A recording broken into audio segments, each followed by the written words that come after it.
Feedback is now part of collaboration. The owner shares a story with a trusted friend.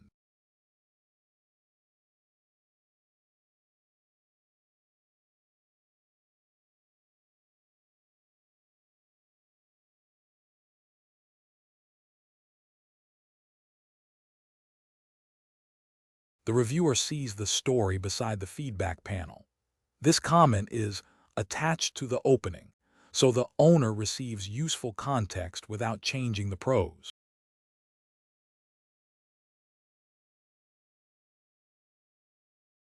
The reviewer has anchored a suggestion to the opening.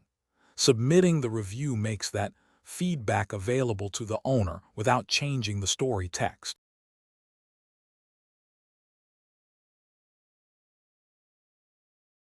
The anchored comment remains visible while the reviewer submits.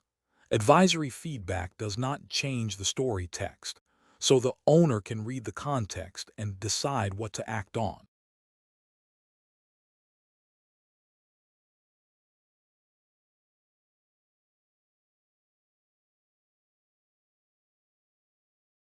Back on the owner's side, the submitted feedback is ready for review.